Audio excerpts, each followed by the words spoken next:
Este é o livro sonoro, Literatura em Voz.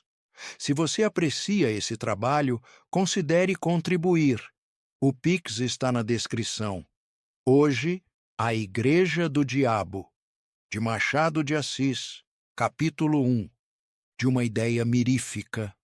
Conta um velho manuscrito beneditino que o diabo, em certo dia, teve a ideia de fundar uma igreja.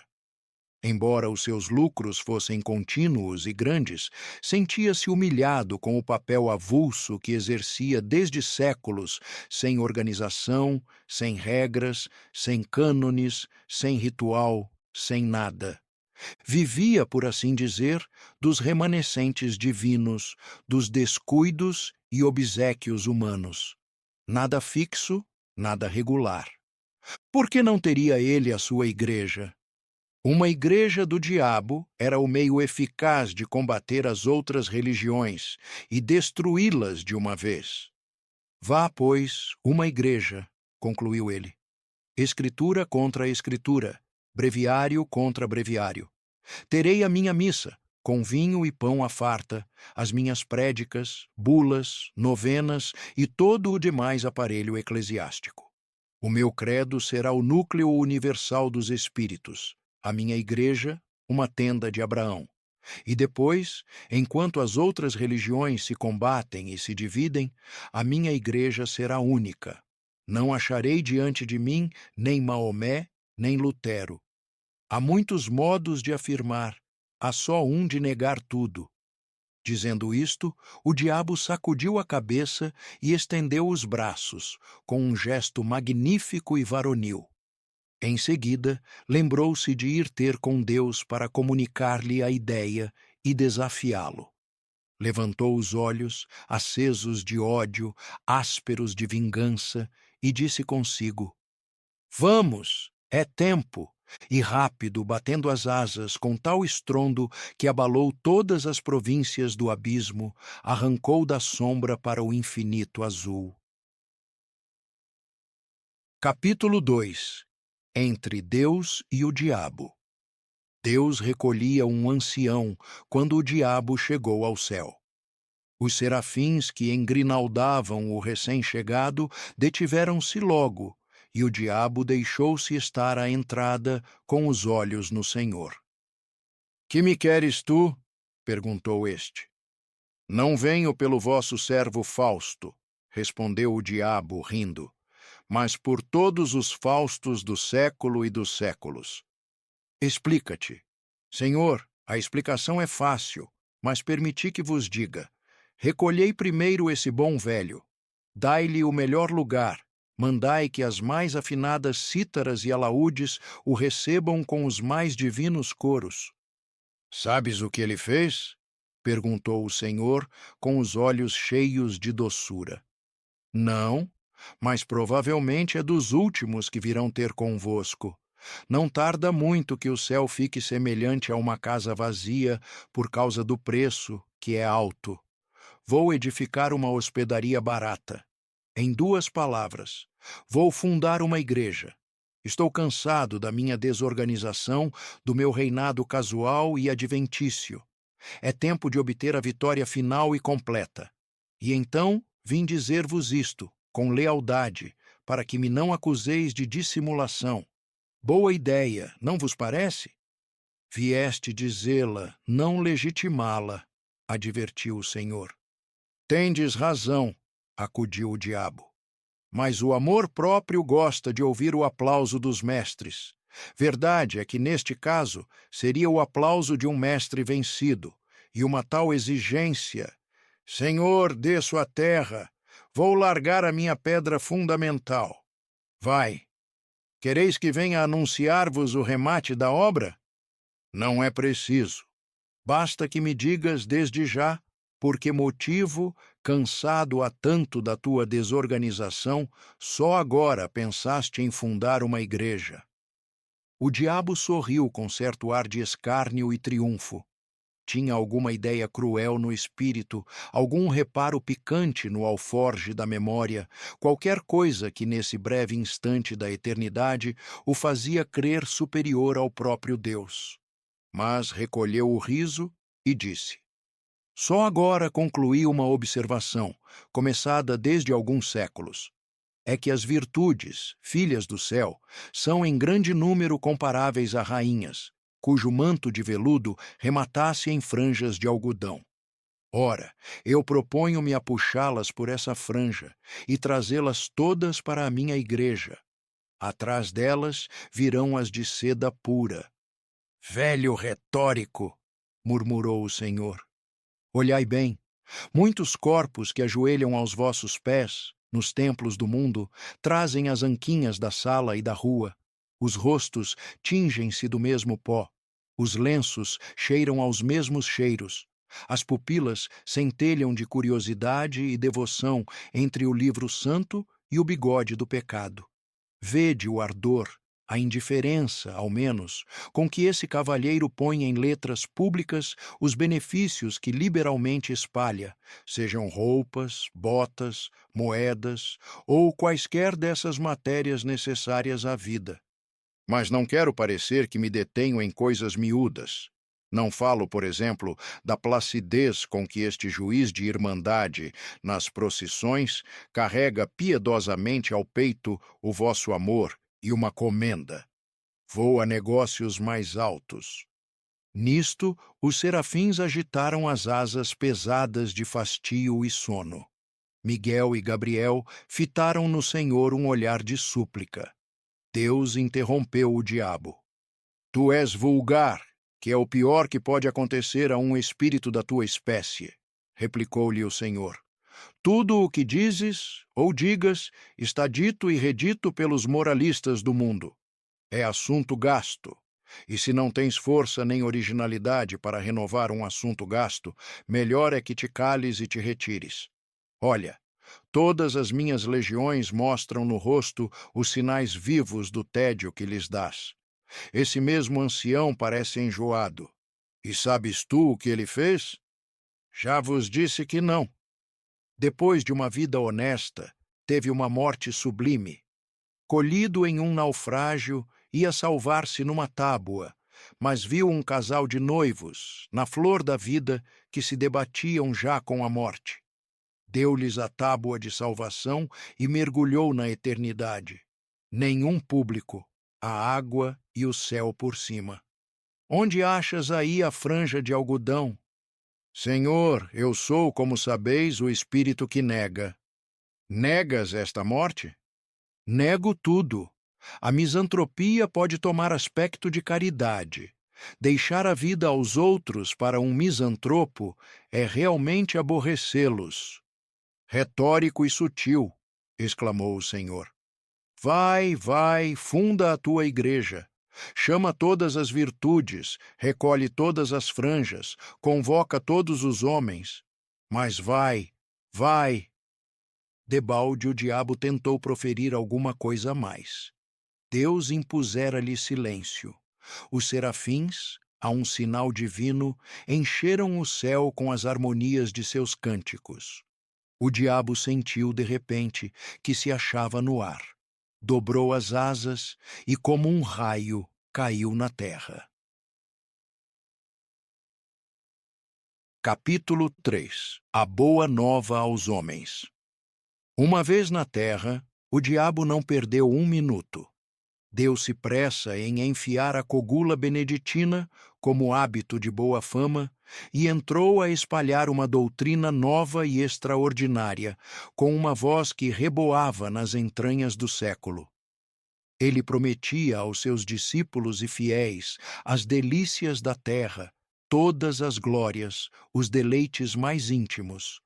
Confessava que era o diabo, mas confessava-o para retificar a noção que os homens tinham dele e desmentir as histórias que a seu respeito contavam as velhas beatas.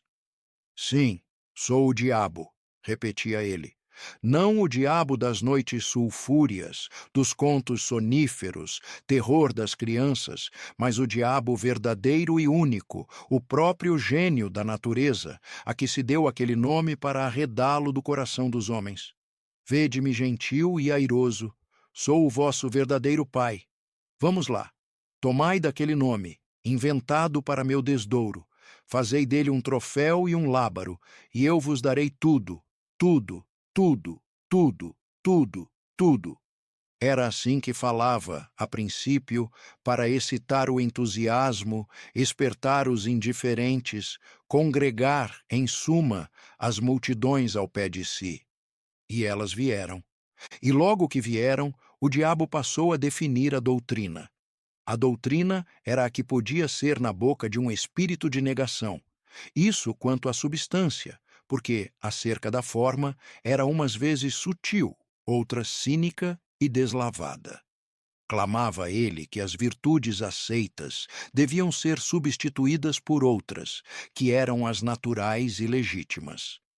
A soberba, a luxúria, a preguiça foram reabilitadas, e assim também a avareza, que declarou não ser mais do que a mãe da economia, com a diferença que a mãe era robusta e a filha uma esgalgada. A ira tinha a melhor defesa na existência de Homero. Sem o furor de Aquiles, não haveria a Ilíada. Musa, canta a cólera de Aquiles, filho de Peleu. O mesmo disse da gula, que produziu as melhores páginas de Rabelais e muitos bons versos de Risope, virtude tão superior que ninguém se lembra das batalhas de Lúculo, mas das suas ceias. Foi a gula que realmente o fez imortal. Mas, ainda pondo de lado essas razões de ordem literária ou histórica, para só mostrar o valor intrínseco daquela virtude, quem negaria que era muito melhor sentir na boca e no ventre os bons manjares, em grande cópia, do que os maus bocados ou a saliva do jejum?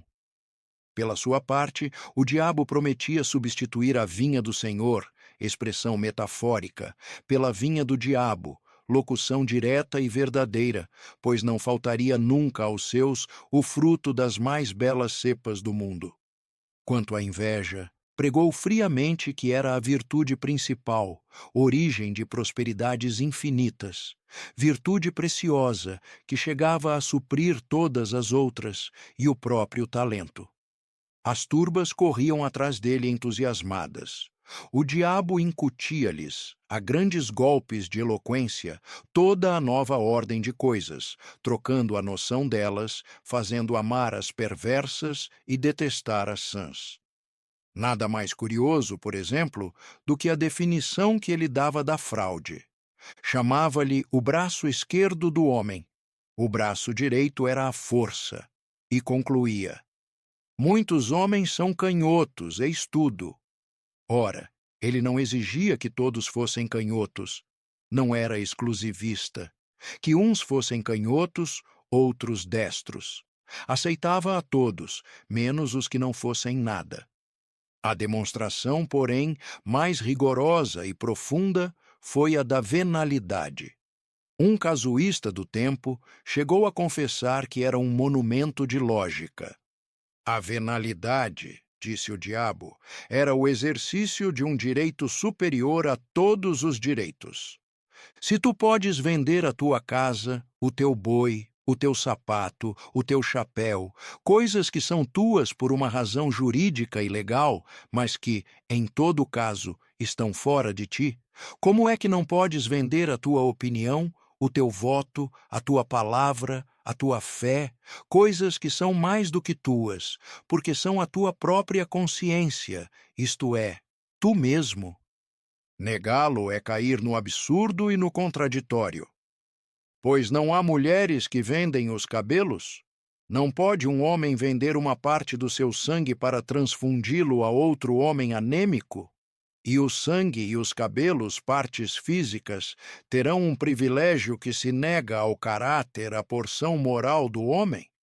Demonstrando assim o princípio, o diabo não se demorou em expor as vantagens de ordem temporal ou pecuniária. Depois, mostrou ainda que, à vista do preconceito social, conviria dissimular o exercício de um direito tão legítimo, o que era exercer, ao mesmo tempo, a venalidade e a hipocrisia, isto é, merecer duplicadamente. E descia e subia, examinava tudo, retificava tudo. Está claro que combateu o perdão das injúrias e outras máximas de brandura e cordialidade. Não proibiu formalmente a calúnia gratuita, mas induziu a exercê-la mediante retribuição, ou pecuniária, ou de outra espécie. Nos casos, porém, em que ela fosse uma expansão imperiosa da força imaginativa e nada mais, proibia receber nenhum salário, pois equivalia a fazer pagar a transpiração. Todas as formas de respeito foram condenadas por ele como elementos possíveis de um certo decoro social e pessoal, salva, todavia, a única exceção do interesse. Mas essa mesma exceção foi logo eliminada, pela consideração de que o interesse, convertendo o respeito em simples adulação, era este o sentimento aplicado e não aquele. Para rematar a obra, entendeu o diabo que lhe cumpria cortar por toda a solidariedade humana. Com efeito, o amor do próximo era um obstáculo grave à nova instituição. Ele mostrou que essa regra era uma simples invenção de parasitas e negociantes insolvíveis. Não se devia dar ao próximo senão indiferença, em alguns casos, ódio ou desprezo. Chegou mesmo à demonstração de que a noção de próximo era errada, e citava esta frase de um padre de Nápoles, aquele fino e letrado Galiani, que escrevia a uma das marquesas de antigo regime. Leve a breca o próximo, não há próximo. A única hipótese em que ele permitia amar ao próximo era quando se tratasse de amar as damas alheias, porque essa espécie de amor tinha a particularidade de não ser outra coisa mais do que o amor do indivíduo a si mesmo. E como alguns discípulos achassem que uma tal explicação, por metafísica, escapava à compreensão das turbas, o diabo recorreu a um apólogo. 100 pessoas tomam ações de um banco para as operações comuns, mas cada acionista não cuida realmente senão nos seus dividendos. É o que acontece aos adúlteros. Este apólogo foi incluído no livro da sabedoria. Capítulo 4. Franjas e franjas.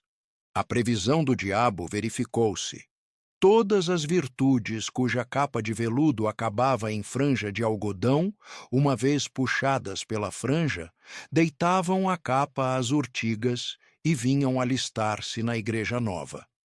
Atrás foram chegando as outras, e o tempo abençoou a instituição. A igreja fundara-se. A doutrina propagava-se. Não havia uma região do globo que não a conhecesse, uma língua que não a traduzisse, uma que não a amasse. O diabo alçou brados de triunfo. Um dia, porém, longos anos depois, notou o diabo que muitos dos seus fiéis, às escondidas, praticavam as antigas virtudes. Não as praticavam todas, nem integralmente, mas algumas, por partes, e, como digo, as ocultas. Certos glutões recolhiam-se a comer frugalmente 3 ou 4 vezes por ano, justamente em dias de preceito católico. Muitos avaros davam esmolas, à noite ou nas ruas mal povoadas. Vários dilapidadores do erário restituíam-lhe pequenas quantias. Os fraudulentos falavam, uma ou outra vez, com o coração nas mãos, mas com o mesmo rosto dissimulado para fazer crer que estavam embaraçando os outros. A descoberta assombrou o diabo. Meteu-se a conhecer mais diretamente o mal e viu que lavrava muito. Alguns casos eram até incompreensíveis, como o de um droguista do Levante que envenenara longamente uma geração inteira e, com o produto das drogas, socorria os filhos das vítimas. No Cairo, achou um perfeito ladrão de camelos que tapava a cara para ir às mesquitas.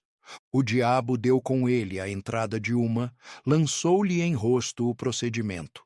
Ele negou, dizendo que ia ali roubar o camelo de um drogman. roubou-o com efeito à vista do diabo e foi dá-lo de presente a um muezim, que rezou por ele a Alá. O manuscrito beneditino cita muitas outras descobertas extraordinárias, entre elas esta, que desorientou completamente o diabo. Um dos seus melhores apóstolos era um calabrês, varão de 50 anos, insigne falsificador de documentos, que possuía uma bela casa na campanha romana, telas, estátuas, biblioteca e outras coisas. Era a fraude em pessoa.